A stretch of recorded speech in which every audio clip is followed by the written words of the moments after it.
I love podcasts now. I just watched one of the most emotional and most important episodes of a podcast I've ever seen. And we've got to go over this together. I hope you're ready to get in touch with your emotions, because this one, you're going to need a box of tissues nearby for.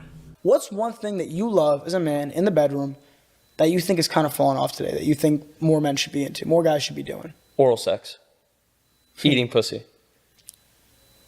Amen. Our champion has arrived. Shout it louder for those in the back row. But not just the act of it. Yeah. The entire performance.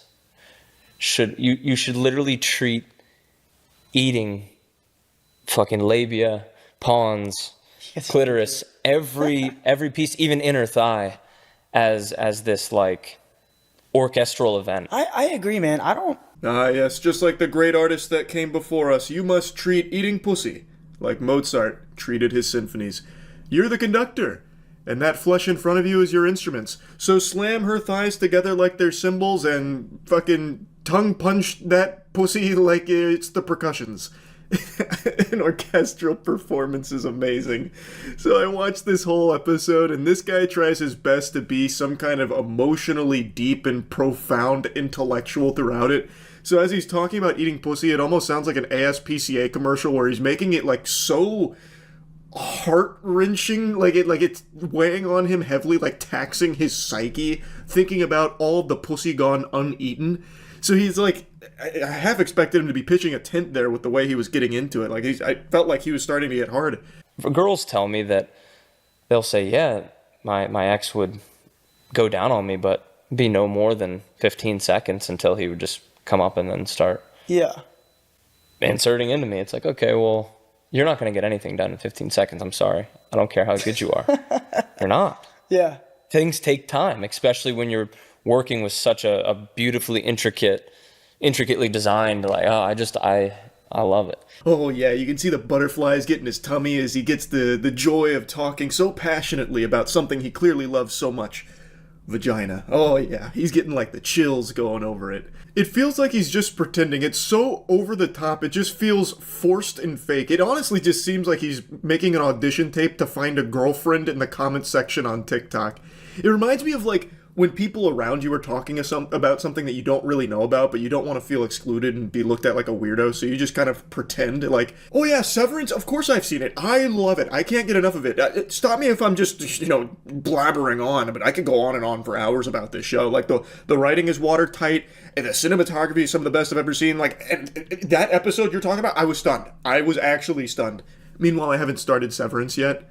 Before the podcast started, I was ready with that question because Garrett was looking in the mirror over there and he was going, you know what I miss? I miss eating pussy.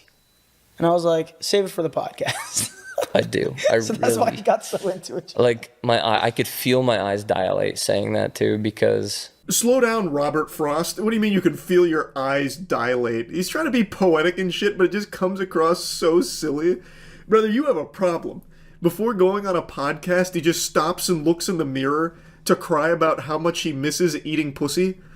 I think of all my maidens out there, the miladies that aren't having their box eaten by me, and I can't help but cry thinking about it. But they're not tears of sadness. They're tears of pity. I feel bad for all these women that don't sit on my face. Peter knows I've been celibate for way too long now. I'm doing good. Thank God, I was worried you weren't being strong about this. It sounds like you're doing really well. Breaking down in front of a mirror, lamenting that you're not having a buffet of pussy. It sounds like you're hanging on there by a thread.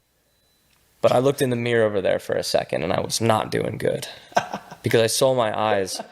And right when I saw my eyes, all I saw was just the act of... I see it again. Yeah. But the act of eating pussy. Oh my God, it's so sad. It really is. Like, he's being a real trooper here. He's being so brave about it.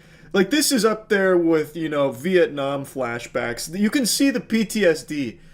So he just catches a glimpse of his eyes in the mirror, and then the world stands still. And all he can think about, all he can picture in his head playing over and over like a movie on repeat is the pussy he once ate but does no longer. What a cursed existence. Damn this forsaken world! Moving on. Have you ever been with a girl that has an IUD? Yes. I've spoken about this before. And and my little brother was like, can you feel it? And I was like, absolutely, I felt it. All the comments were hating on me. You can't feel it. You can't reach in there. And I was like, you can. You can. So then I did a little more research because I know I felt something. And apparently it's the string that's hanging down you could feel. Yes. So I wanted to elaborate that. You can feel an IUD. It's just the string that's kind of hanging down a little bit low. As he was going through this exhilarating tale, I thought it was going in such a different direction where, the comments were clowning on me for my IUD take, so I did a little more research, and turns out they were right. I wasn't feeling the IUD. Instead, what I realized, was Garrett's penis coming in through her butt and our tips touched in the middle. Like, I thought that's where it was going with the way Garrett was reacting to it. That's the man really in touch with pussy eating and, like, his emotional chakras. That's Garrett. But it hurts. It feels like a hard metal you're hitting. It's not very comfortable. I find it pleasing in some shape or form, only because it's just... An IUD you find pleasing?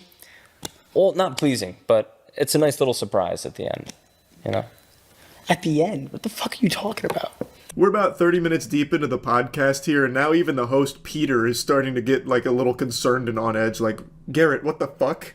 Like, he just outright calls him out on it. Because this has been his aura the entire show, where it just feels like he is trying to cater every single response to trying to make women go, ah. And he's just saying things that are just weird. So it'll just be like flicking the water bottle top. Sat on a banana. Changed my life forever. I find serenity in having G-spot manipulations conducted by unlicensed chiropractors. Did you know that? It's because it allows me to find more peace within myself. Because I found, through walking this path of celibacy, a path not many would dare walk, but me being Garrett, the bravest man on this planet, I walk it while thinking of pussy day and night. And while the rain crashes upon my glowing skin, I think to myself, what's next? Where do we go from here? Where do we come from? What happens after we die?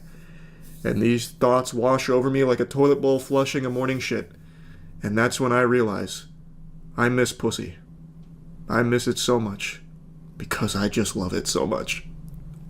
The intricate design. It's just divine. Yeah, it is. There I go. Thinking about pussy again.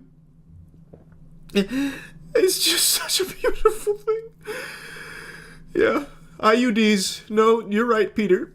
You can feel them, and it's just such a special surprise inside the cereal box, you know what I mean? Oh, yeah, I use my spoon, penis, and I go in there and I'm scooping out the IUD. I'm scooping it out. It's just so good. It's just so good. It's so good. What For another day. Do you know what an IUD is? Or are you just saying shit? I'm just saying shit. Yeah. Wait, do you not know what an IUD is? There's no way you just went along with this conversation. No, I know. No, I do know what it is. What is it? It's a fucking contraceptive that's up inside. Okay, so why'd you just say it's a surprise at the end? The end of the tunnel. Like, everything's going great, and then you just get a surprise. Just for being there. Okay.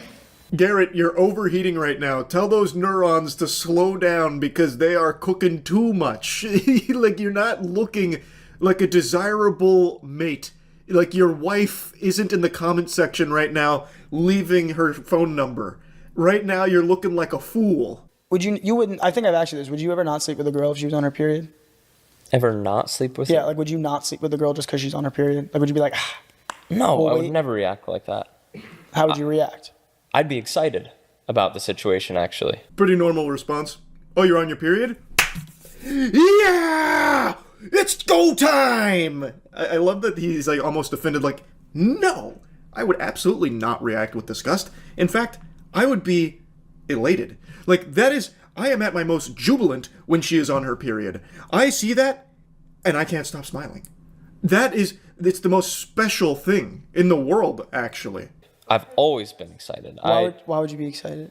Because I feel that specifically a woman's like perineal blood coming from perineal, dude. What? From that area. What's is that a word? Yeah, perineal is just the area right here. Okay. For all of us. So the blood coming from the cervix. Yeah. I truthfully believe that it has some divinity to it. I believe that it has healing components to it. I agree with that. And not only... Science also agrees with that. You remember the whole fountain of youth thing? Well, they found it inside some pussy. You see, the blood coming from the cervix, as Garrett is describing here, it is not only has divinity, it legitimately can act as a panacea, curing pretty much anything under the sun. You need only be an alpha in touch with his emotions like Garrett. Like, you need to be excited by the sight of it, and you should be, because it's a magic elixir, that blood. Now, as someone that doesn't have periods, I can only speculate on how great that must be, and how lucky you are to have such a powerful divinity pouring out from your orifices. And it's a drink fit for a king like Garrett.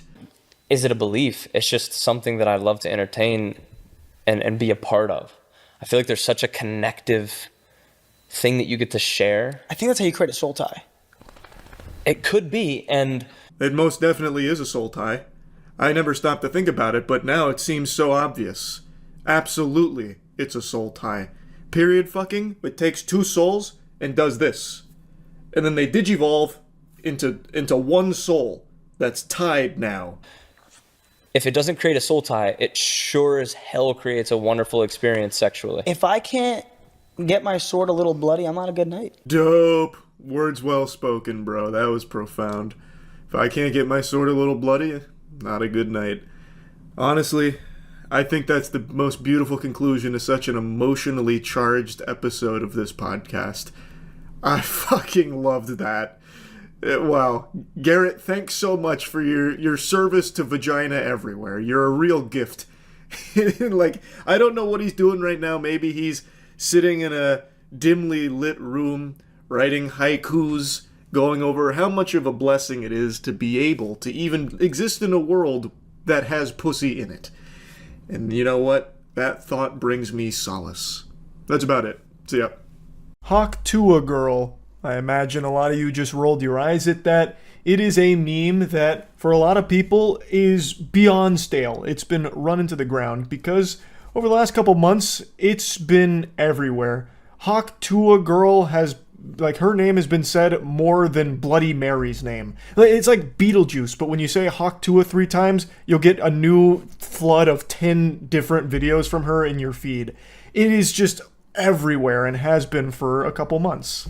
And it's made a lot of people just pretty exhausted with it. They're tired of it. And I made a video talking about her when the meme first blew up, going over how interesting I find it that a meme can change someone's life pretty much overnight. Something as simple as talking about spitting a loogie on a wiener can lead to a whole career potentially. And I never really blamed her for trying. I also did find it really weird how quickly she was speedrunning the influencer route. Within like 3 days, she had like a whole PR team. She surrounded herself with like a bunch of parasites that were suckling all the clout out of her like these fucking vile leeches.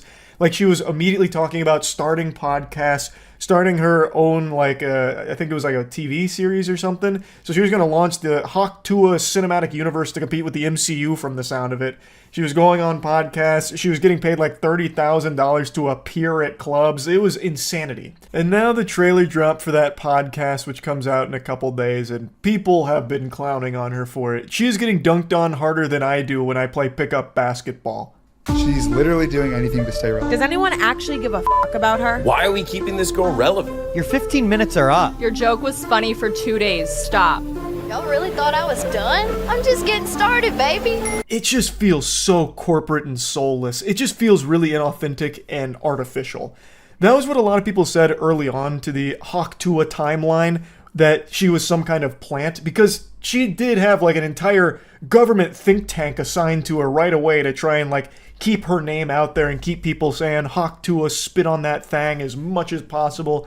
So it felt really forced. And zoinks, Scoob, this trailer feels more forced than this smile. It's called Talk Tua. It's not an awful name, like it's kind of silly, but it also just continues to reinforce the meme itself, which makes people even more annoyed with it if they're already tired of it, you know what I mean? Like, this just really feels like how Vought would handle a meme in the boys' universe. It smells warm. F*** you. Yeah! What's one move in bed that makes a girl go crazy? I'm Haley Welch. A little while ago, my life took a complete left turn and it changed forever. And along the way, I've realized that everybody's entitled to their own opinion. Well, now it's my time to talk. Check out my podcast every week, Talk to Them, where I'm sitting down with the coolest guests and having actual conversations with them. And Pookie. Who is Pookie? Who is Pookie? He may stop by too. New exercise every week! Subscribe to that thing! I love that selling point of having actual conversations with the guests.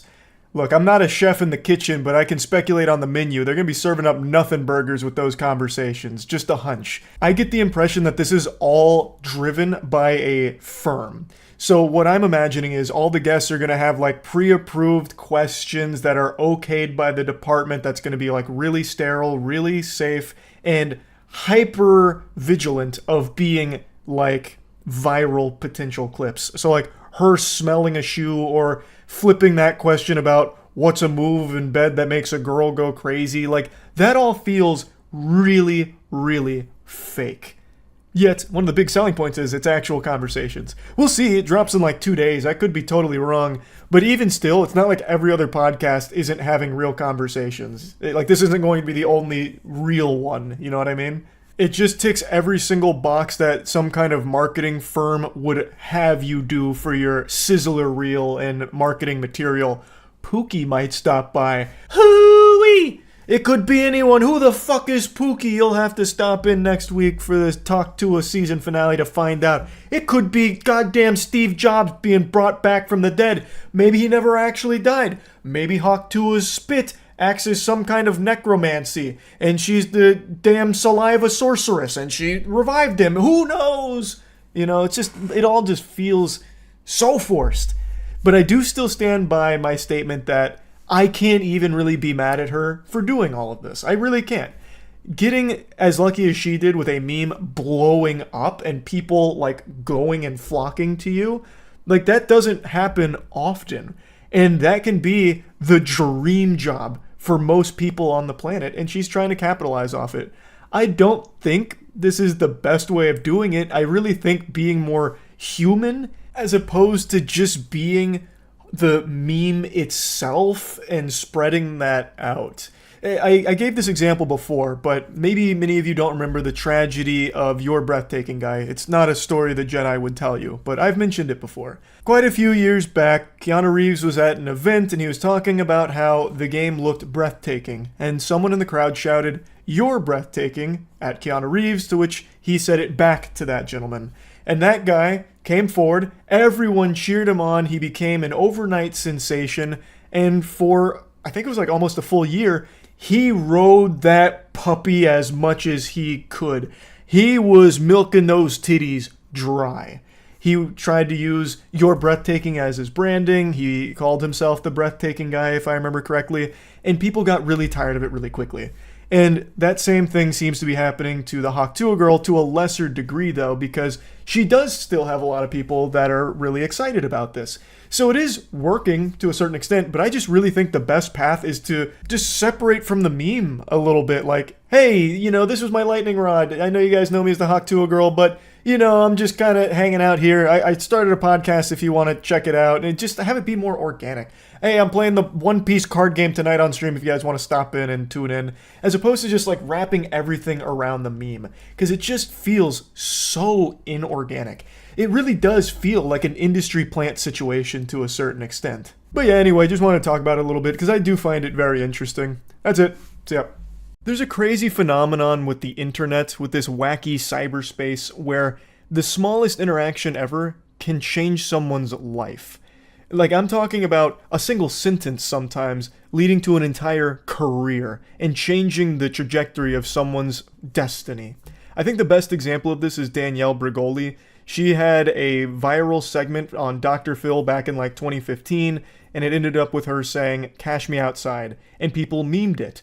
those memes became extremely popular. Thus, Danielle Bregoli became extremely popular. And now, fast forward to today, she has a multi-million-dollar career that all started because of that meme. One sentence. It's just so interesting how something as small as that can lead to an entire career. But it's not a guarantee. This isn't like a formula everyone can follow. Even if you succeed at becoming a meme, you might not necessarily get like a long-lasting career from it. You might just get 15 minutes of fame. This formula shits more often than it hits. Another great example of that is there was a viral meme a couple years back with the "You're Breathtaking" guy, where at a video game conference, Keanu Reeves was on stage, the word breathtaking got used, and then someone in the audience shouted, "You're breathtaking." Using advanced DARPA technology and the CIA's latest and greatest, people were able to identify the gamer. And the gamer tried to use this to his advantage to make a career out of it, so he started making content, and this became his entire branding as the "You're Breathtaking" guy. It was like his whole fucking catchphrase, like he was like Tony the Tiger with Frosted Flakes. It became a core part of his identity. He would just spam the word breathtaking, saying things like "stay breathtaking" and all of that. And unlike in Danielle Bregoli's case, people abandoned him. It didn't stick with him. People didn't continue to support it. He tried to ride that wave, but unfortunately the surfboard slipped out from under him and he just ate shit in the rip current. He did not blow up like Danielle Bregoli did, despite doing pretty similar things in terms of trying to ride the meme. So it doesn't always work, but when it does, I find it to be extremely interesting. Right now, we're witnessing someone else attempt a similar thing, where they've become a meme, and now they have gone fucking elbow deep into that butthole here, putting all their eggs in that basket to try and ride that meme to a long-lasting, multi-million-dollar career from it. I'm talking about the Hawk Tua girl. What's one move in bed that makes a man go crazy every time? Oh, you gotta give him that Hawk Tua and spit on that thing. You get me? I don't get you. I think you gotta demonstrate. Hawk Tua and spit on it. Spit on it. I'm sure most of you watching this have seen this clip. Right now, the Hawk Tua girl is more popular than Jesus Christ. More people know her name than their own parents' name at this point. She has blown up because of that clip right there. And really, it's an entertaining clip. I see why it became popular. I get it. You know, who doesn't want to giggle at someone saying, "Hawk Tua, spit on penis," you know, laughing at, like, you know, sloppy wiener spit, whatever. I get it. Like, it's not like I'm an old man shaking my fist on the lawn trying to figure out why shit's popular. I get it here. But this became so popular that it actually boggles my noodle a little bit. It blew up in such a way that I haven't really seen before, where almost immediately she was invited to like a Zach Bryan concert where she was on stage. She then started getting invites to every podcast that's ever been made. I imagine it was probably like that scene out of Harry Potter when the owls just kept shooting new letters through the fucking front of the door with podcast invites for the Hawk Tua girl. So now she's been going on like the world tour of podcasts. She even mentioned on one of the podcasts that she's already quit her job. I've been dropped out of school for like a year or two. Okay, so this was like I don't quit my job. I said peace. So now is like you're gonna go to LA, you're gonna go to New York. Oh yeah. Do you think you see yourself like starting your own type of like show or podcast, or are you just gonna be like an internet personality? I think we're gonna do like a show, and then we're just gonna be like on a bunch of podcasts and everything else in between. Cool. So kind of just figuring out as you go. Oh yeah, there's more to come. Don't worry. There's more to come. She has the whole team. It's so crazy. It happened. The internet is insane. Your life changed overnight. It really did. Yeah. For sure. She quit that job so fast. It feels like the second her meme hit 1 million views, she just turned in her 2 weeks notice and said, "Fuck it, I'm out. I'm a meme now. I'm better than this. You're beneath me." And she just walked right out the doors. And it's not that I don't respect the hustle here. Like, I get it. Like, in life, you're only given so many opportunities to try and make, like, the dream career happen for you. And this is definitely a gateway. Like, it certainly could be. But man, she is fucking speedrunning the entire online content creator roadmap here. The only thing she's missing right now is making a dog shit rap song, which I do think is probably only a month or so away. You'll notice that in that interview, she said "we" instead of just referring to herself alone. And that's because she's already got a team behind her. This isn't some kind of Gollum and Schmeagol situation where she's referring to herself as "we." She already has people around her working on making a whole career out of this. That is just so fascinating to me that all of a sudden, overnight, with a single sentence, she is now already going down this path in life to try and make it work. And it might work, it might not, maybe it fumbles, maybe it flops, maybe it pops. There's no real way to know for sure. But I do want to pop a finger in my butt and pretend to be Nostradamus here for a second. I'm going to make a prediction. She's going to release a rap song in the next month. It's going to have Hawk Tua as like a hook. I don't know what it's going to be called. Maybe the fucking Hawk Tua Electric Slide Part 3. Like I have no clue, but I am confident that she is going to make a song in the next month. Mark my fucking words. Put it down. Etch it on the tablets right now. I'm going to look like a prophet here, even though I feel like most people are probably predicting the same thing. Because she's right now going through that stage where every creator does, where they start doing podcasts, they start talking about making shows. I don't know what kind of show she's going to try and make out of just that one single sentence. Like, that seems like a really hard thing to turn into a show. I'm very curious to see what that's about, but she's already getting the full content creator experience because she's already found herself in 2 controversies. So the first one was actually with politics. So on that podcast, she got asked a question about who she would spit on the dick for, like who she would Hawk Tua on, basically. And one of the people that she was asked if she would basically suck the cock of was Donald Trump. And this is what she said. I have a game that I want to play with you guys. That makes me nervous. It's not that scary, I promise. It's called Hawk Tua or Nah. And you tell me if you want to Hawk Tua on that thing or no. Okay. I think you might. Are you into like older guys? For sure. Okay. Oh, yeah. Fuck, my phone's not loading. Donald Trump. No, absolutely not. No. It's a no from me. Okay, it's no. In a shock to absolutely no one, this created a bit of a shitstorm for the Hawk Tua girl because they viewed it as very disrespectful to Donald Trump. So because she said that she wouldn't gargle his fucking meat, they thought that this was like an unforgivable sin. There were tweets going on about how disappointed they were that the Hawk Tua girl turned out to be a wokey and shit like that. There are other tweets that splice this up a little more nefariously, where they cut off the part about it being about blowjobs and basically saying Donald Trump, and then it cut to her saying no. So it cut out all of the context, which then deceived people even further, where they're like, oh, okay, what the fuck is that? Okay, this is disgusting. They thought they had us. They really thought we were going to fall for the Hawk Tua girl, but we knew this whole time this was all a play from the skibbity Biden camp to fucking brainwash us and fool us all. We knew we couldn't trust the Hawk Tua girl, which then led to her second controversy, where a lot of people are claiming she's an industry plant because she got so big so quick, and that clip, that little section there, got taken in so many different ways that they think that this is some kind of political push, and that's what her whole motive is behind being as big as she is now. It's all artificial to promote Donald Trump's opponent, Mr. Biden. Mr. Biden. But you know what I mean. To promote Joseph over there. And so basically, they're now accusing her of being an industry plant. Now, industry plants are a real thing. That's not a conspiracy. There are actual industry plants in a lot of different places. That is a legitimate thing.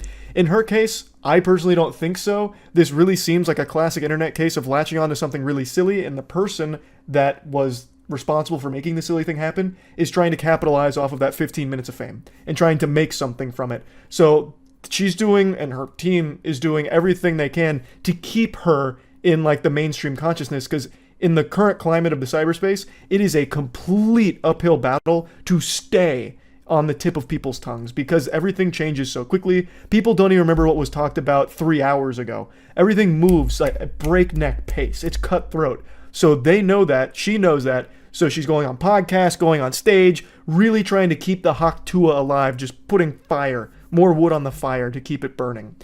I don't think she's an industry plant. I really think this is just a classic case of someone trying to ride that meme and make a career out of it. But anyway, what I really wanted to focus on today is just how interesting this is, because memes come and go. Meme life cycle nowadays is only like a few hours, but sometimes you have a rare example like Hawk Tua here, where it does last a little bit longer. And in cases like that, the person behind it really does try and strive to make a career out of it because it is such a good opportunity to do so. I would say most of the time it doesn't work, but sometimes it does. And when it does, It is a life-changing experience. Like, for her, it already is life-changing. She quit her job. It seems like she's got a lot of money on the table for some of these appearances, if they're making a show, if she's getting paid to make the show. It seems like already her whole life has changed almost overnight, and this meme's only like a week or so old, if that. So yeah, anyway, I just wanted to talk about this a little bit because I really do just find it super interesting. That's about it. So yeah. I actually cannot believe the podcast that I just watched.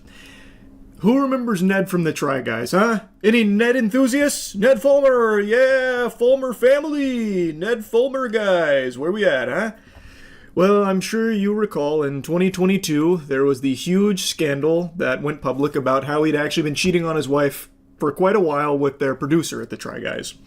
It was a huge deal, of course, led to the dissolving of their marriage. It basically kicked Ned off of the public sphere, and he has remained in the back rooms for the last 3 years.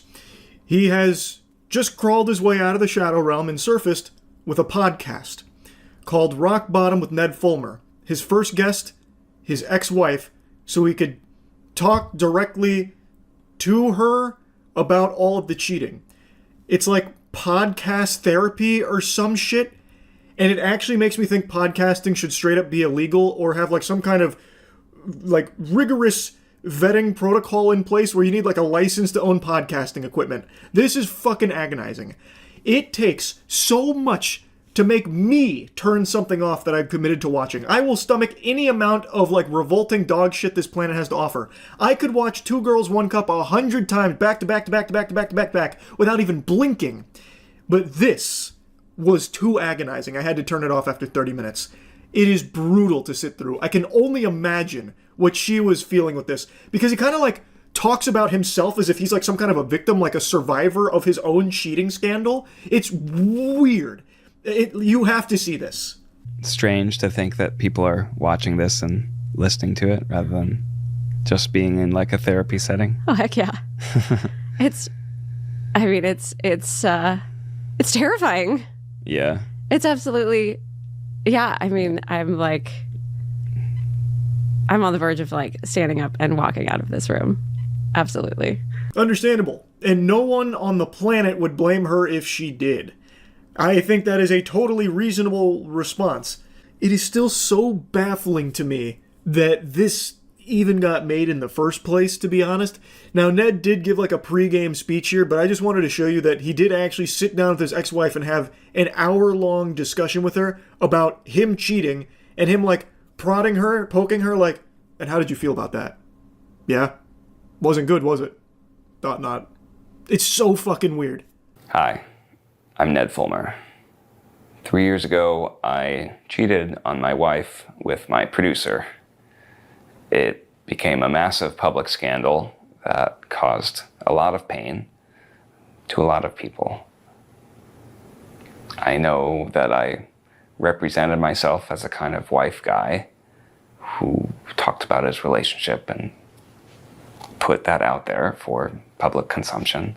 Big wife guy. Ned Fulmer used to be synonymous with wife guy, I think. I don't know. I was never the biggest consumer of Try Guys content, but from what I understand, that was like a core part of his identity, like his whole personality revolving around like being the wife guy. So of course that made everything even worse for him, even though it was already extremely bad. Now, this has been pointed out by a lot of people, and I don't know if this is how he's always been, if he's just this kind of quirky, zany guy who likes vocal fry, but a lot of people mentioned, and it's very clear, he is putting on like an extra dollop of vocal fry. It is brutal to listen to. It sounds like out of a cartoon when a character is mocking somebody else. Yeah, I may have presented myself as a wife guy. It's so like nails on a chalkboard. And you, as a viewer, I know that I broke your trust. One step is to publicly witness the pain of my partner, Ariel. This is a conversation with Ariel in this video. It's painful at times. It's honest, vulnerable, brutal. But why? Why do you want to broadcast you publicly witnessing the pain you have caused your ex-wife? Why wouldn't this just be a conversation had with like a professional or just between you two behind closed doors? Why do we need to be invited into this? This is him just making like a public spectacle and trying to like get back into the internet zone. So he drags his ex-wife in here to try and like reopen the wounds here publicly so that way he can paint it as him like taking the accountability, this public flogging that he's going to give himself, listening to all the pain and suffering he's caused her. And the whole podcast is him kind of like prodding like, and how did my cheating make you feel? Did it make you feel bad? Yeah, I bet it did. Yeah. No, I know it made you feel bad. Yeah. No, that sounds about right. It made you feel bad, right? All while he's filming it to try and milk this devastating event that she's gone through for his own personal views and his own attempt at a comeback. That's how it seems. The catchphrase, I believe, for his podcast, which you can find on his About section, sometimes the only way out is through one podcast at a time. That is the slimiest shit. Oh my god. As disappointed as we were that something so private and painful became such a public spectacle, I get why people were so outraged, and I understand that that is the reason that she can't move forward with any sort of public thing without addressing this. So this is that. This is... I'm going to have to call Dirty Barnacles on that right there. I don't buy that reasoning at all. He is literally launching a podcast off the back of his ex-wife being the first guest in it. And he's trying to paint it like he's doing this so that way she can move on because all this went public and, you know, it's taken such a huge toll and she wouldn't be able to do public things because this would get brought up from the past. So this is how we're both going to heal and move forward. Like, I completely understand that for her in particular, her having any other, like, public-facing job or something, this would be brought up. I get that. And that is very difficult, no doubt. But this does not seem like Ned Fulmer just trying to do something to help her not have to deal with something like that. I feel like this is a necessary thing. Yeah, we've kind of been just keeping our lives very private for the last 3 years. We have. Just almost hiding from the world. We've been hiding. We've been hiding from the world. And I'm not going to lie, it's been kind of great. Now, I felt I needed to include this section in here because she is saying that she believes it was also somewhat necessary to publicly discuss this finally after so long, but that the time they spent away she's felt is kind of great. But since this was a public thing, it seems like she agrees that there needed to be some kind of like public resolution to it to move on. Now, I'm going to go against the grain a little bit here. I don't think it's necessary. You do not owe strangers online an explanation to how private matters were handled. Yes, this did happen in the public eye with the scandal, you know, blowing up and the cup runneth over on Ned's unfaithfulness, but that doesn't mean that you need to do anything further publicly just for the internet to bear witness to. But if you do feel like there is like some kind of obligation to have some kind of like public, you know, closure to it, is this really the best way to do it? Because to me, it really feels like Ned is using this as a self-serving thing. This is the kickoff to his podcast, and this is obviously something he knew would get a lot of views. To me, it feels more like a calculated business call as opposed to something to try and help both of them like heal and move forward. Myself to strangers. It's like, oh, let's exchange Instagrams. I'm like, well, right? Here's mine, but couple of caveats. One, I have a lot more followers than you might expect. Two, all of this is pretty outdated. And three, don't Google me. Don't Google me. Don't Google me. You Just probably don't want to Google me. Get to know me first. Yeah. Oh my goodness. You don't want to be just sort of seen as the sum of your mistakes for me or the sum of your past for you. I cut a lot of this section out here, but Ariel mentioned how like making friends has been a little weird because of all of this, because they'll come into it with some kind of like preconception based on what they've seen from the public and such. And Ned immediately is like, well, actually, me too.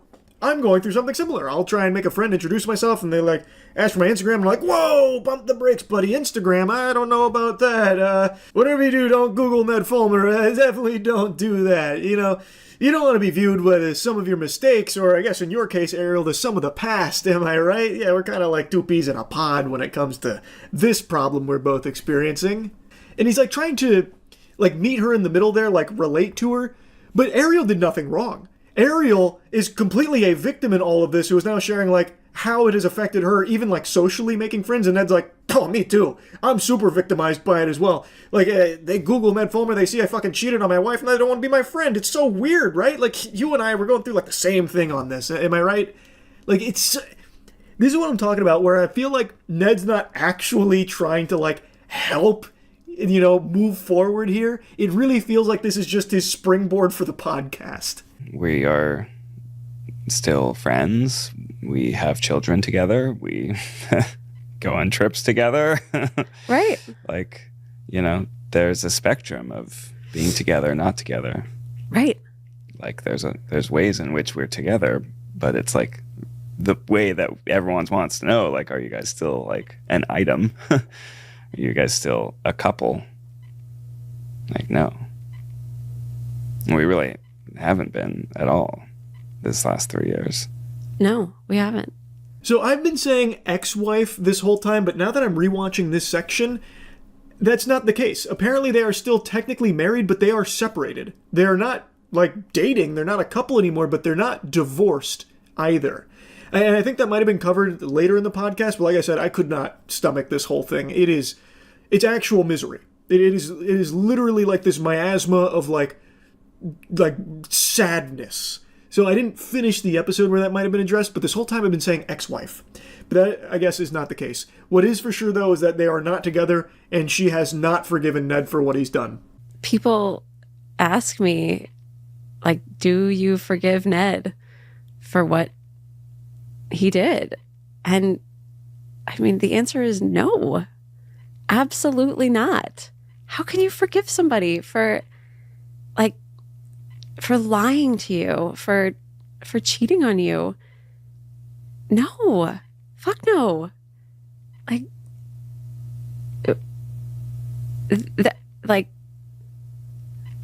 I don't even,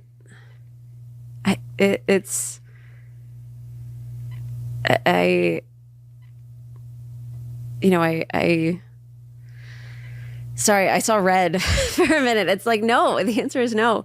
Yeah, that checks out. You should not forgive somebody that has done what Ned Fulmer has done to you. Absolutely not. And I'm really happy to see her just come down with the iron fist like, fuck no. Absolutely not. And Ned just sits there, hitting one of these. It's hard to hear you saying like, fuck no, I don't forgive you. But of course I get it. I mean, you're still, as much progress as we've had, you're still very angry. Yeah, of course I'm angry. You know, we're talking about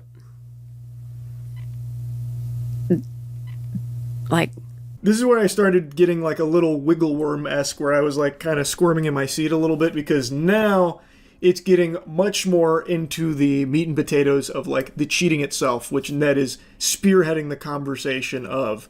So he's like, yeah, it hurts to hear you don't forgive me, but, you know, I get it. We made a lot of progress, but you're still angry. And it's like, yeah, man, of course she's still going to be angry, but why are you using that as a piece of content for your podcast launch? And you can see how difficult this topic is for her. She then goes into detail about how everything unfolded for her, where she got this news from fans, and she was being sent pictures, and she starts going through like what that was like for her emotionally. And it's really, really sad. And then immediately following that, this is Ned's question. How did having it become such a public scandal kind of change everything for you? Did it make it worse? Did it make it easier? Did it just sort of make it surreal? It was so many different things. His questions suck shit through a crazy straw. These questions are fucking terrible, man. Brother, what? Did it going public, I was cheating on you for a long time and then everyone found out. They were the ones that told you, by the way, not me. Did that make it, easier for you, you think? Just explain that to me a little bit, if you don't mind, about how public how public it was. What was that like being in the middle of that, if you don't mind? And then his next question, I think, is his worst one. What was that moment like when everything changed for you? Awful, obviously. What was that moment like, huh? Hey, excuse me, if you don't mind, can you walk me through exactly what it felt like when you found out that your husband, whom you have children with, has actually been cheating on you for a very long time? Can you please describe in detail what you felt when you learned that information about me? I'd love to know, if you don't mind. If that isn't the most brain-dead fucking question I've ever heard, Ned, it probably didn't feel good. What does asking this question even do to help either of you, heal from this? Please, walk me through the trauma when you learn that your husband, have been cheating on you for quite a long time. This is something, again, like I said, that should have been, with a therapist, not a microphone. Microphones do not do that job. And I'm assuming over the last 3 years, and based on the conversation, they have talked, in detail with each other and with others about this. Why bring it up for the sake of cameras to capture it for your podcast? That's why I'm saying this feels like it is all truly self-serving for Ned to try and regain some kind of audience online. I think there was a lot of sort of delusions and rationalizations that you, as the person doing that, sort of are telling yourself as to why it's not so bad, or why it's going to be okay, or why actually this talked about in this way. And then it's I remember that moment, it all just kind of fell down where This one I'm going to take a little pause break for, a little halftime show moment here, because he's about to get into the most painful part, and this is when I turned it off. And what I want to make a mention of here is, for some reason, Ned is the one at the helm here. He's in the driver's seat and is basically, and this is something I saw August the Duck point out as well, he is mainly talking about moments as opposed to talking about how much he himself fucked up. He is entirely to blame for this, yet he is the one that gets to steer the conversation and talk kind of broadly about it and focus on this moment. What did you feel in that moment? As opposed to letting her talk about it and letting her kind of dictate where the conversation goes and the questions and that kind of thing. It is so odd, and it does feel unfair that Ned is the one that is spearheading all of it. It doesn't make sense, given that he is the one, the cheater, that did all of this, and yet he gets to be the one in control of this conversation here that supposedly he's doing to try and help her, move forward in a public-facing environment. Totally could see how devastated and just completely traumatized you were, and then it was just everything changed for me as well. I'm oh no, this is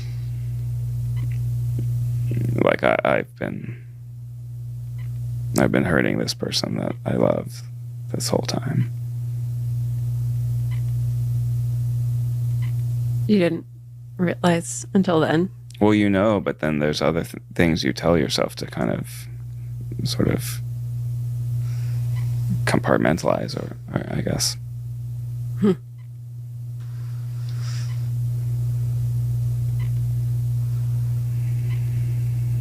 Interesting. Oh, wow. Like I said, it is a tough watch. And like I said, Ned really does feel like he talks about these excuses and how he's compartmentalizing and lying to himself, deluding himself, that kind of thing. It almost feels like he's giving himself these little weaselly ways in which that, he calls it a scandal, where she says directly, your affair is another thing. He talks about it as a scandal, as opposed to how badly he himself fucked up making this decision consciously. And now he's talking about like, yeah, no, it was like, never realized, you know, with all the ways I was like lying to myself that I was actually like hurting the person that I love. And she calls that out saying like, you didn't realize that? You didn't realize at any point that, you know, maybe what you were doing would be like really hurtful and like really devastating? He's like, no, I just with the way you compartmentalize and, you know, and yeah, it's brutal. It is absolutely brutal to sit through. It's sort of a, you know, it's like a addictive cycle, kind of feeling really guilty and ashamed, and then telling yourself the ways in which it's, you know, kind of just lying to yourself, and then, yeah.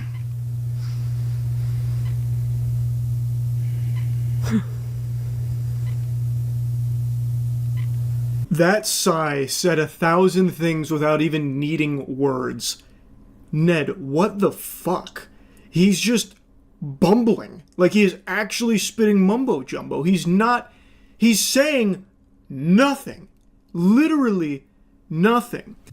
Of like, well, what did you do to make him look elsewhere? You know, were you not a good enough wife? Were you not... Did you not make him happy enough? You know? And there's so much shame there.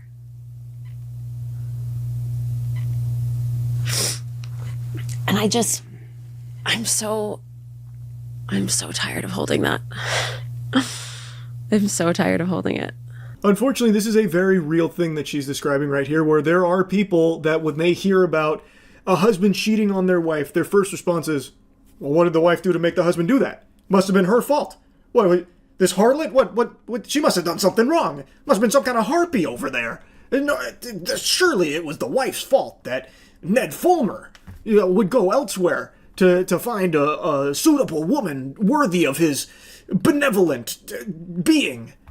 And she's talking about how much that has weighed on her.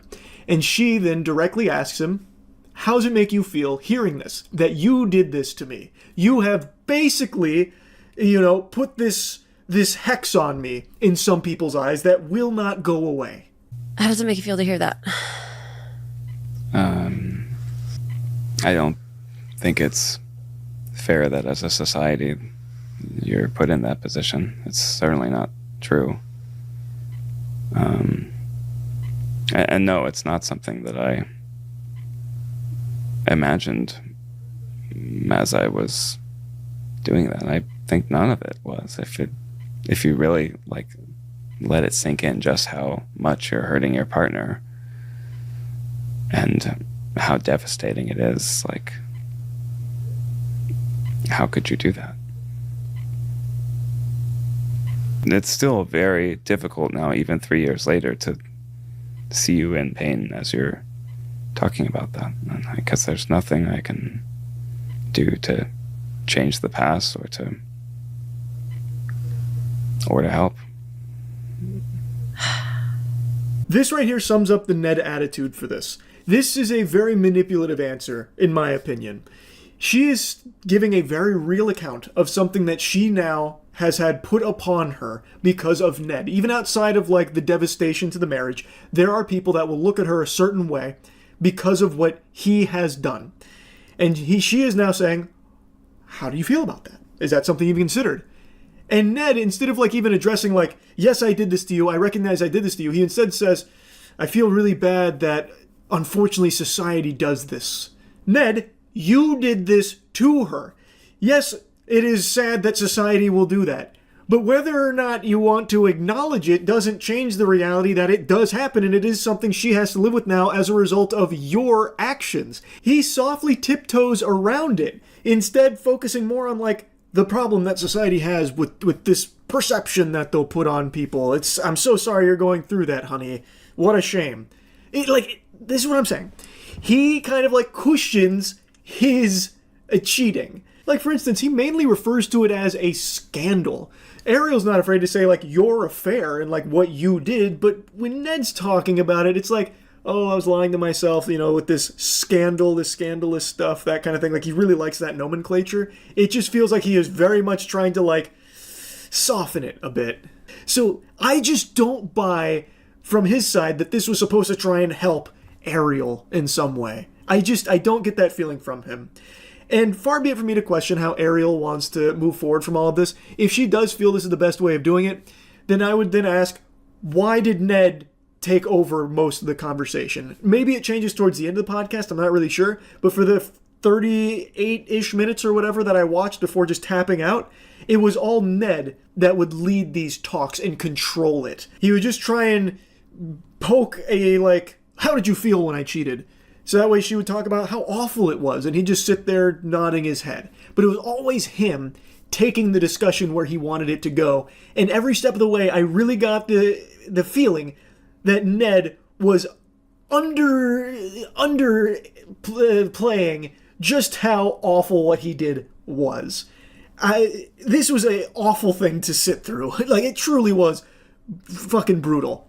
And I just had to share a little of this with you. That's really about it. See ya.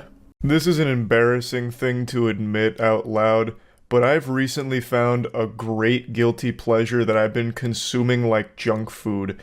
It's those ridiculously cringe podcasts where a few dudes, pseudo-intellectuals, bring on a bunch of women and have the worst debates of all time. It's a forsaken wasteland where normal thinking goes to die. A thunderdome of delusion. It is brain-melting. It reminds me of those old PSAs for the dangers of smoking cigarettes, and they'll, like, open up someone's chest and be like, this is what your lungs look like when you smoke, and it's, like, yellow and oozing, covered in this, like, disgusting slime, and it's very fucking yucky. This is like that, but instead of showing you your lungs on cigarettes, it's your brain when watching this content, and it's fucking revolting. Like, it is actual brain rot, and I can't look away. And goes into a marriage and has kids when they're like 18, 19, 20. And then a year into the relationship, it gets really, really abusive. From who? Would you... From both. This is so rare. Anyone So really. Rare. I mean, it happens. Go on. My point is, I'm just, even though it might be rare from what you guys think. It is. I already just find this painful. She's asking a very simple question and setting it up, talking about abuse. And already the dudes here are like, this is ridiculous. This is exceptionally rare. This is damn near science fiction. Abuse? Never even heard of it. That's like winning the lottery twice level of astronomical odds. Abuse is, it is very uncommon, very rare. As a way of trying to like kind of shut it down already, like, you're choosing something very fringe and outlandish. Abuse is, it's like a unicorn. It almost doesn't exist. But anyway, crazy lady, go on with your hypothetical abuse thing or whatever you called it. It's just trying to downplay it, which I think is just cringe. If it would happen, what would you recommend for those people to do? Would they divorce, or do you want them to keep going in the relationship? Keep going. You can't divorce. I mean, that's not a real thing. You can like separate. See, his Catholic background shines through. He knows. You can't divorce. You can separate, but you can't actually divorce. That's not a real thing. Even though it might be like physically abusive. You got to endure. People are too. You want to stick into the relationship. People are just. See, I mean, look, people I'm gonna be nowadays honest. are just. Everybody quits. Everybody gives up. It's too hard. I'm this XYZ. This is why I'm special, so I can fuck up this entire situation based upon me being special. The clown puts himself front and center here. You're looking at the chief entertainment for this episode. Fucking discount Walmart brand Sal from Impractical Jokers here. His name's Jonathan, and let me just tell you, he's got some opinions, and man, oh man, are they a stinker. So, the question is very simple. If there's an abusive relationship, an abusive marriage, should the marriage end? You know, if the woman is being abused, or even if the man is being abused. The woman who asked the question, her name is Melina, and she doesn't just make it exclusive to women getting abused. Men can also be victims of abuse, something that Jonathan heavily disagrees with. We'll get to that later on.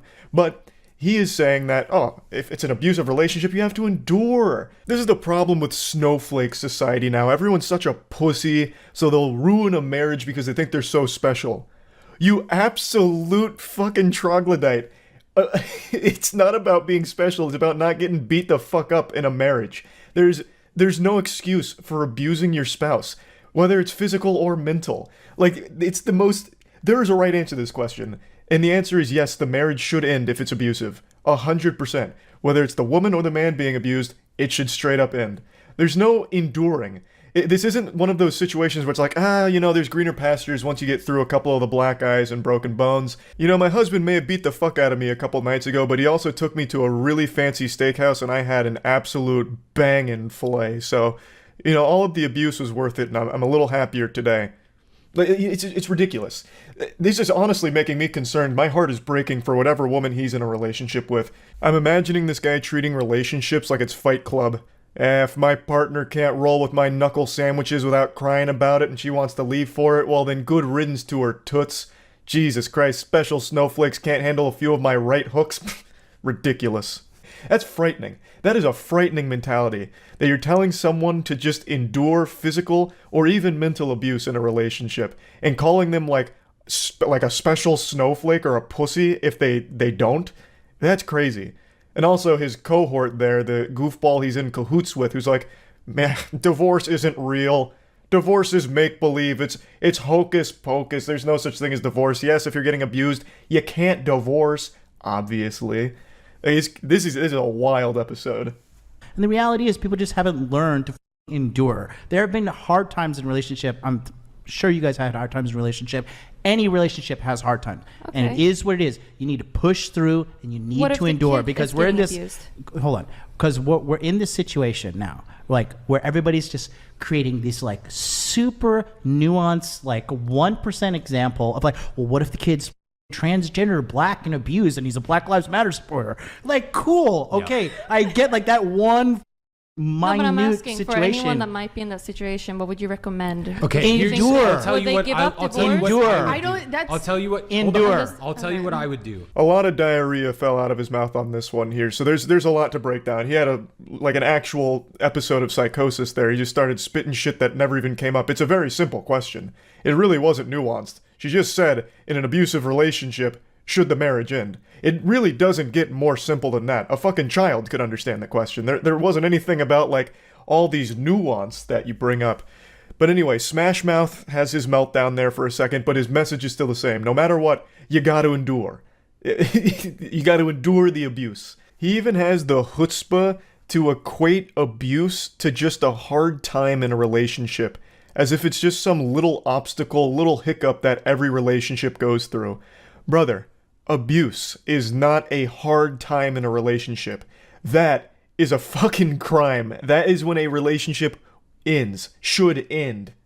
I wouldn't want my daughter in that situation, quite frankly. And I understand the argument to endure, because I have people close to me who grew up in abusive households, and it lasted for periods of time, and it was a phase, and they endured through it, and they ended up raising healthy, successful families. Their faces really tell the whole story here. This reaction's pretty on par with that statement. Abuse is not a phase. It shouldn't be a phase. This isn't a normal thing. There's no reason to start normalizing abusive relationships as something every couple needs to go through or will go through. Abuse isn't acceptable. Full stop. Like, that's where... This was a really easy slam dunk for these dudes to answer. Should a marriage end when it gets abusive, whether for the woman or the man? And the answer is easy. It's yes. A relationship isn't something where there should be an abusive phase. If there is an abusive partner, that partner needs to seek legitimate help and get help for controlling whatever violent urges or impulses they have. But that doesn't mean that the other partner needs to stay in the relationship while they're getting that help. Especially not if there's children in the household, because not only is it dangerous for the partner, it's dangerous for the kid to be around as well. I think it's very simple. I don't think it's that nuanced. Abuse just isn't acceptable. Like, that's a super easy thing for a normal person to answer, but we've cultivated this culture online where everything needs to be like a debate, even on the simplest topics. Like, you just saw Smash Mouth have that meltdown, like, oh, you're getting into all this crazy 0.1% example nuance of abuse and then all of these other factors, like, out of nowhere, when that wasn't even what was discussed. It is the easiest black and white question. to an extent. So you would say that to stick in those relationships that might be abusive to everyone involved and a child if there's a child. I'm not saying like, hey, stick in the relationship and get the shit beat out of you by your husband. I'm just asking you what you believe. I'm just telling you. Even though it's a small extreme thing, I'm just asking you what you think if you just stick in that relationship or not. It is such an extreme example that I can't give a prescription for what other people should do. There is an element. God damn it, it's not even an extreme example. If you just Google it for like 15 seconds, there's so many different studies conducted on the topic, and according to a lot of the different numbers, all of which are a little different, but most of them agree that at least 20% of all marriages are abusive at some point in time. And that's just in reported cases. Like, it's not an extreme example. It's really not. But even if it was, it doesn't even change the question. Like, even in the extreme example here, it's still a very easy answer that, yes, that marriage should end. There is a problem. Now, this guy here is trying to play nice with everybody, so he's like, oh, yes, even this goober over here talking about endure. I mean, there's almost an element of something salvageable of his point. When there's not, like, there's no excuse. Like, you shouldn't be enduring abuse, like, under any circumstance, but he's really trying to give an olive branch over there for some fucking reason. But this guy is at least admitting, like, he wouldn't want his daughter in that. So he does outright say, like, yes, a woman shouldn't be getting the shit beat out of her in a marriage or relationship and she should leave. He at least will concede that, whereas the other two guys still, for some reason, fight tooth and nail that, nah, there's really no reason to be leaving. Like that. Do you have opinions about third trimester abortion? It's terrible. Listen, it's terrible. Look at how quickly you can debate it. Do you know how rare third trimester abortions are? They're also really rare, but you immediately had a visceral reaction to that, right? There are households where parents are abusive to children. Like, that's not like an unfathomable thing. But for you to have that immediate visceral reaction to a type of abortion, that's so incredibly rare. But then when it's I mean, we're talking about like a guy like getting drunk and like, you know, beating his wife occasionally versus like... I actually think that was a really good point from Destiny there. Like, you have a very quick reaction to another extreme example. Why do you not have that same energy when it comes to abusive households? And then the guy starts making some shit up like, we're talking about a guy getting drunk and maybe putting his hands on his wife. Where is that coming from? The question was so simple. They're making up like a whole fanfic plotline in their head about what was asked when it was really super simple. Abusive household. Should the marriage end? Like, I actually wonder if she had even just said something even more simple and broad, what the response would have been. If she had asked, do you guys think abuse is bad? I wonder what they would have said. I wager that they would have been like, okay, we need to define what abuse is because all of these special snowflakes have weird definitions for abuse. So let's start really getting into the nitty-gritty of what is abuse. Even though it's so easy, abuse is just bad. And an abusive relationship is bad. I don't know what's so hard about it. I don't know what's so hard about them just admitting that. Could there possibly be okay, so let me ask you guys, in the Catholic Church, I know that there's like annulments for marriages and stuff. That was a mistake. Are there no exceptions for like if a guy is beating his wife constantly? No, there are, but now or a woman could as well, right? Hold on. Well, there's also a distinction drawn between if a woman's beating a dude. Hold on, guys. Oh man, blubbery ass Jonathan there just got saved big time by the guy in the middle. He wanted so badly to say that if a man's getting beat by his girl, then he's a pussy or he's like a weak bitch or something. He wanted so badly to try and get that kind of bravado out there. Sad to see that this mentality still exists somehow, that men can't be the victims of abuse. I thought we got rid of that stigma years ago. Jonathan's supposed to be a men's self-help guru? How? Actually, how? Divorces that are initiated by women, Brian? 78%. 78. 80%. 80%. And what percentage of those women have college degrees? Well, it jumps to 90% if they're college educated. Yeah. Real. Brian, please present the stats to the class. What percentage of divorces are initiated by women? 80%? Thank you, Poindexter, that's sickening. 90% if they're college educated? I rest my case. That's why I only marry 18-year-olds now. They're too young to have a college degree, thus they can't divorce me. What does this have to do with anything? Okay, so you don't want to marry college-educated women? You want to marry dumb women? Like, I don't know. What, you want to just marry a lobotomite sex doll? Cool, like, who cares? It doesn't matter. This has nothing to do with the core question anymore. It's gone fully off the rails and unhinged. They're so focused on picking apart divorce itself. So now they're spouting these stats and making each other mad. So one of the dudes is like, real. And then the other guy is taking a huge deep breath. Why, I oughta. Just hearing that number's making me mad enough to put hands on my spouse because she might have considered a divorce at some point. Like, it's ridiculous. This has nothing to do with what was asked. They are extreme. I agree with that. I want to ask like one more scenario, okay? Please. What about if I was giggling so fucking hard because you can hear, I'm pretty sure it's Jonathan go, oh, Jesus, when she says she wants to ask another scenario. Why are you even here? The whole point is to communicate with the women, your guests, right? To ask them stupid questions and shit. Like, if you're so bothered with them talking, what the fuck are you even doing there? two people get married, they have a kid, and then the wife starts cheating? Do you think they should divorce? Absolutely. They should divorce then? Jesus himself You don't said. think it wasn't Jesus, illegal? hold on. Jesus And you himself could like said. work things through, right? Jesus himself said in cases of adultery, divorce is So you permissible. think that divorce is worse than physical abuse? For the children? Or cheating, sorry. You think that cheating is worse than physical abuse? For the Sorry. children, yes. I actually let out a full belly laugh. So she brings up cheating and unanimously like, yes, obviously you have to divorce when the woman's being a whore. If you've got a slut for a wife, you gotta fucking divorce that harlot, that harpy. Duh. Are you stupid, lady? Absolutely, you have to divorce there. After they spent like 6 minutes about, well, actually, divorce is one of the most evil things that can ever happen. Divorce is unacceptable. Physical abuse, okay, abuse, you have to endure because you can't divorce. But then when it's cheating, it's like, yeah, you gotta divorce. Jonathan even says crucifixion is warranted. I'm sure he's just being exaggeratory, but he does point blank say that cheating is worse than abuse for the kids, which is a wild take. Both are awful. Your father beating your mother or your mother beating your father in front of your kid is just as damaging as one of them being unfaithful. These are both horrible things, both of which should end in divorce. But for some reason, they seem to only have a real visceral response when it comes to cheating. And then the guy in the middle even gets immediately religious, like, well, in the Bible it says, you know, when cheating's on the table, that's when divorce is absolutely necessary. Well, what the fuck? The Bible also doesn't preach for beating the fuck out of your spouse either. I'm sure you can also divorce in a case like that, so why didn't we get biblical when abuse was brought up? Why did we start trying to justify different levels of abuse and it might be a phase where it's going to get better after and this and that? Dude even wove a whole fanfic about like, we're talking about a man who gets drunk and maybe occasionally hits his wife. Like, what the fuck? Like, why are you making excuses for abuse and not for cheating all of a sudden, right?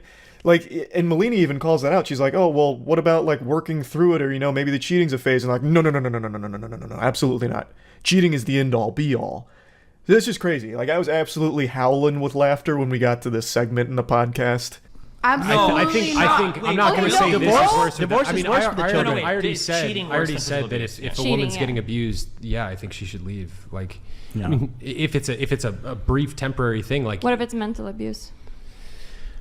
Okay, now Do you think less if cut and it's- dry. if it's You're cheating or setting mental your abuse? child up. I think there's a small chance that Jonathan may have misunderstood the question. He may have thought he heard, is divorce worse than abuse? And that's what he was saying, that divorce is worse than abuse for the kids. Which is still a fucking stupid take, so I'm gonna tackle that one as well. What the fuck, man? You think that somehow kids witnessing their parents beating the shit out of each other is somehow less damaging than if they had just gotten divorced? You've got some issues you need to work through. My goodness. And then also that lady that's behind them is saying that it's less cut and dry when it comes to mental abuse. Why? Abuse is abuse. What are you talking about? So far up until this point in the episode, she hasn't said too much. She mainly just kind of agrees with everything the guys say. But she says it's less cut and dry when it comes to mental abuse, which leads me to believe that she thinks it should be cut and dry when it comes to divorce for physical abuse. But she didn't say anything.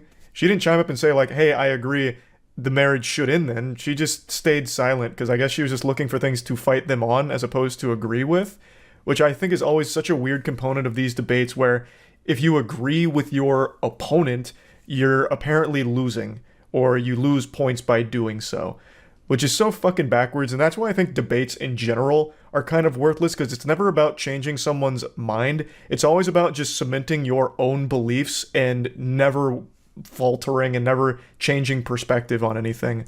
So nothing good ever really comes from it, except for just general entertainment as a spectator. And this one had me giggling, so I wanted to talk about it a little bit. That's it. See ya. There are more podcasts on YouTube than there are stars in the night sky. Everyone has been convinced that they're a unique, special little butterfly and that their insight is invaluable. And now that there's so much easy access to recording equipment, everyone gets this insidious little idea planted deep in their noodle that it's time to start a podcast. And my God, I tell you, it's a plague. It's a disease, a virus that's infecting the mind of the most insecure and insufferable people of all time. For some reason, once that AT 2020 touches their hand, they just scream their insecurity from the mountaintop with authority, proudly. And it blows my mind, but I've never seen insecurity projected quite like what I'm about to show you today. So I am still shocked that he hasn't scrubbed this podcast episode from the entire cyberspace, just wiped it from the internet.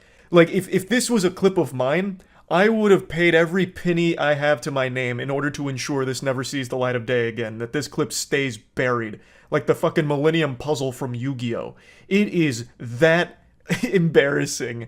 Like, you couldn't lock me up in Guantanamo Bay and torture this clip out of me, and yet he still has it on his channel. So the podcast is like a bootleg Fresh and Fit, where they just get a bunch of women together and ask them stupid questions and then rate each other's beauty. And then he gets really offended, like visibly upset, and I really thought he was going to start bawling his eyes out, crying in the fetal position. And I've watched a couple of their episodes now because I was curious if this was like an isolated thing. But no, this is pretty common. This is like a staple in their show from what I can tell, where they just have this section where they ask the women that they bring on to rate their beauty, the rate the podcast host's beauty. Listen, ladies, we're rating just off physical appearance, just off beauty, okay? Same standards. Trust me, we're not going to get hurt, okay? That's the biggest lie ever told since the time Kellogg's tried to convince the world that sugar doesn't make you fat. So, the segment is Rate Our Appearance, basically, which is some actual middle school, literal baby brain man-child behavior shit. That is insecurity at its finest, to have the women you bring on as guests rate your appearance. That's so stupid. I'm surprised they don't also play Spin the Bottle and Truth or Dare. And maybe they do, I've only watched a couple of their episodes, but he says that they're not going to get offended with the ratings. Well, do I have news for you? All right, cool. Stop being delusional. What the fuck? All right, so now what I want you to do is, ladies, real quick, don't fucking waste my time. Rate the guys. Do me a favor, Josh. Stand up real quick, man. Everybody look at him once, man. He's not going to stand up again, all right? So I want you to rate me, my co-host, and then our fucking producer. Go, from 1 to 10. Just off beauty. Go. When he does these sections, it really seems like he's some kind of basketball coach who's really upset at the team. Like, he gets very aggressive with all of it. Like, don't waste my fucking time. Listen, we're going to do the drill right now. We're going to do it right. So stand the fuck up, Josh. Look at him. Now spin around, Josh. Okay, good. Drop your pants, Josh. Good. Now rate everything you just saw. Now, don't waste my time. Like, I don't know why he gets, like, so upset even before they hear ratings. Like, he immediately goes into these sections combative. I watched the whole episode up until this point. Like, he's pretty blunt and like very much so most of the time. But when it gets to this one in particular, he's like angry. Like, even before anything happens, he's already angry. Speaking to the fucking mic. I would rate you. First, you're rating me, and then him, and then him. Go. I'll rate you a 7. All right. What is he? I'll rate you an 8, All right. and I'll rate Josh an 8 also. Okay. What about you? Go. I would rate you a 8. Okay. 9. Okay. Come on, he just fucking stood up, bro. Like, come on. I don't even know what he's getting upset with here. She only took like an extra 2 seconds to take another look at the guy. It's like he just lost a gold split in a speed run to this extra 2-second time loss. Like, it's not that big of a deal. I don't know why he's so on edge. It seems like he just really hates the guests that they bring on. Because when he's talking to his boys, he's like much more jovial and joking and smiley. But the second the conversation shifts to the rest of the class here, like the group of women over there, he turns into like a drill sergeant and starts getting extremely serious and loud. So I don't know why they even bring on women to this podcast when they don't even really want them there. And I also don't know why women keep agreeing to go on shows like these, because half the time it's them just like saying, you're not good looking and shit like that. Like, right after this rating section of rating the podcast hosts go through and rate all the women. And they literally give them 2s, 3s, and 4s. And make sure that they know that the hosts don't find them attractive. So I don't really get why women keep signing up for this shit just to get insulted by podcast hosts, and they don't say anything or do anything. Like, the women will insult each other sometimes. Like, They don't ever push back against the hosts at all, so then they just walk away looking silly from all of it. Like, all of it is just a net loss for the women that go on these shows. I don't know why they keep doing it. I would say 9. All right. What about you over there? Go. 2. Okay. I would give him a 9. Okay. What is she over there? I would give him a 10 because he Okay. invited me. All right. So again, you sound like a stupid ass bitch. I'm trying Thank to figure you. out why you rated me a 2 because we're not going off our interactions. We're going off beauty. I don't right? like light. I don't give a fuck. He's light skinned just like me. And you just gave him a 9. You gave me a 2. You only gave me a 2 because of the whole interaction that we've been having, right? So do me a favor, get the fuck up and get the fuck out. Thank you. Yeah, get out. Spoken like a man whose feelings weren't hurt at all and wasn't offended by the 2 rating. So he tries to justify it with, you only rated me a 2 because we had a disagreement earlier, which I guess they did, but even still, this is an extreme overreaction to getting rated a 2. The insecurity is palpable. You can fucking taste the salt here. So what the fuck? Stupid ass bitch. Make sure she gets her bag and phone too. Make sure she doesn't take the wrong fucking phone, dummy. All right, cool. So now, again. You can actually hear that lump in his throat start to form from all the emotion building up inside of him. Get out of here, stupid bitch. Hey, make sure she grabs the right phone and not someone else's phone because she's so dumb she probably won't know which one's her phone. Dumb idiot. She's real stupid. You're stupid. I'm a 2. No, you're a 2. Unsurprisingly, this turned their own community against them for the episode. A lot of the chat messages pop up on screen, so you're just seeing things popping up saying like, damn, just because she gave you a 2, what the fuck? Or something like this where it's like, thought you wanted your show to last. Like, come on, man. It's because it's ridiculous. It's very clear temper tantrum over getting a 2. If you were someone that was actually getting pussy, if you were really slamming ham and glazing donuts, you wouldn't care if one girl didn't find you attractive or rejected you. You wouldn't care. You would laugh it off like a normal person. So one girl gives you a 2 and it shatters your whole ego and you publicly melt down about it? That's such a bad and embarrassing look. And he tries to justify it, like I said, by saying, she only gave me that 2 because of our negative interaction from moments ago. Just pure huffing of copium.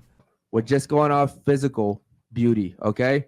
Not what we've been talking about, not my fucking arguments, not on none of that, okay? I want you to rate me, him, and then him. Go.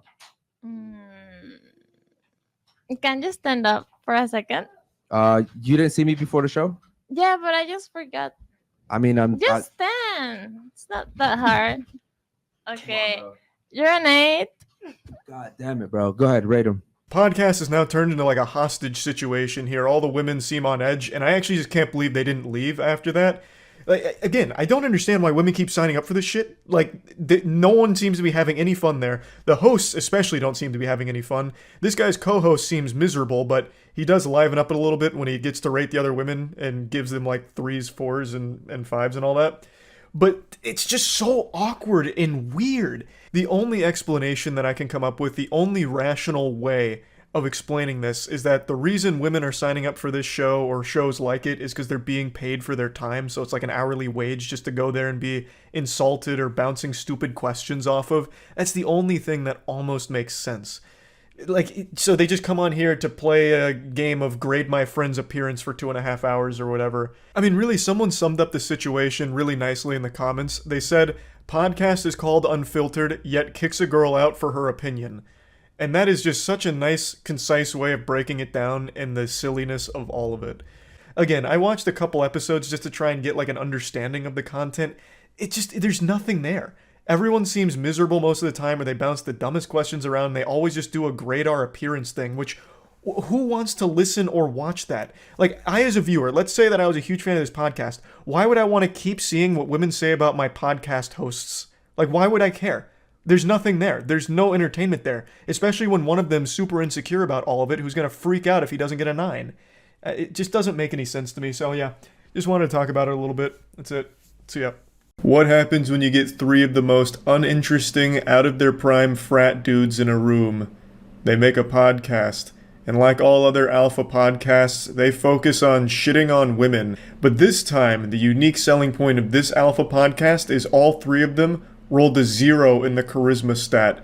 Between the three of them, they can very rarely form a complete sentence. It's like a game of fucking Mad Libs because they can't help but keep interrupting each other. And the one time they brought on a female guest, I think she maybe got 3 words out before they kept like dogpiling on every single breath she took.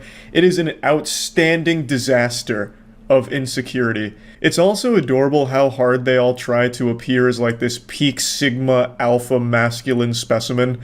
This is a podcast I'm sure none of you have heard of. I only found it because a YouTuber named Chad recently made a great video on it, and I knew I had to dive into it and watch more of their content. On TikTok, they're a bit of a laughingstock. They're just a fucking punching bag for most people to insult for good reason, obviously. So I wanted to watch more than just like their best moments montages where it's like, women cheat more than men, those bitches.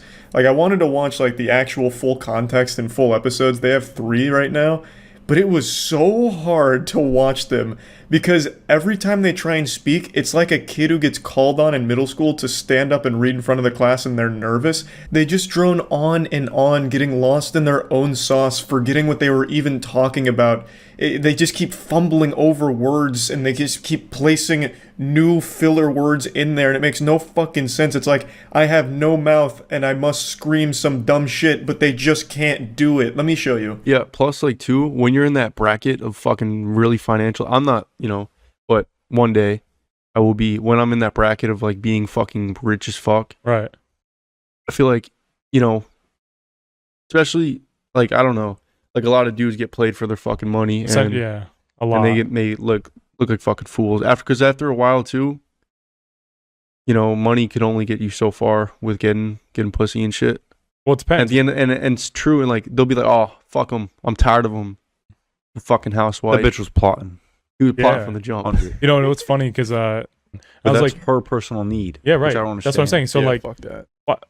why are you gonna use my money that I fucking made to do something? Yeah. If you want money, you ask for it, and I'll gladly give it to you. Yeah, Because I don't want you sneaking money out the We're day. financially fucking way better off than most. Yeah, yeah. But yeah, just don't like fucking. Yeah, I fucking agree. But like, This was from the timeless classic Women Cheat More Than Men, their biggest episode and a real hit. I couldn't watch the whole thing because this is the whole thing. Stretch this kind of conversation across an hour and 15 minutes. It's impossible to sit through. It literally sounds like someone skipping through dialogue options in like a Fallout game. It sounds like you're just listening to William Shakespeare in Old English and none of it's making sense. I want to know what your boyfriend brings to the table, or what you expect him to bring to the table. Or even any man. Not like, we don't even have to like focus on your guy. But just any what does a guy have to do? Respectful.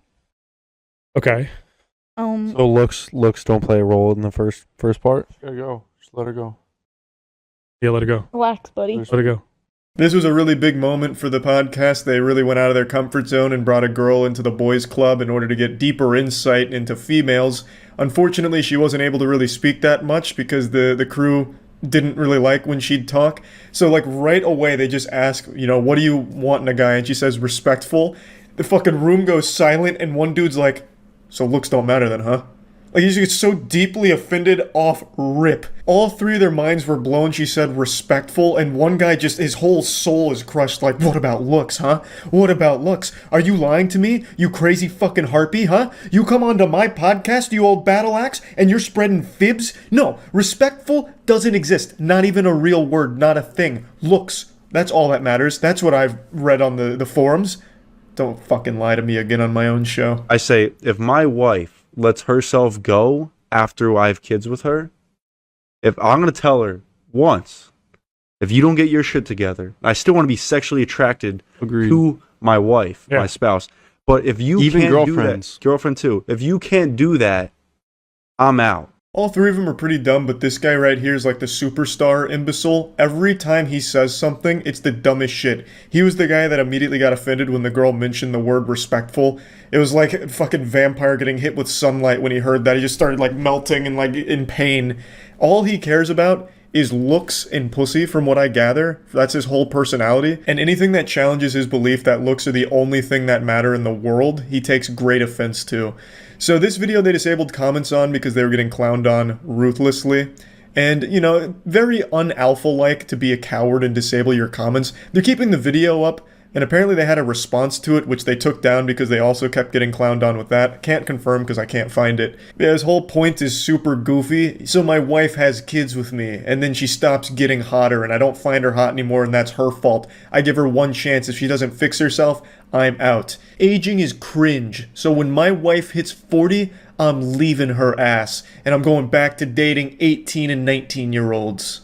I mentally checked out of my last relationship for so long. But I don't want to say you broke up.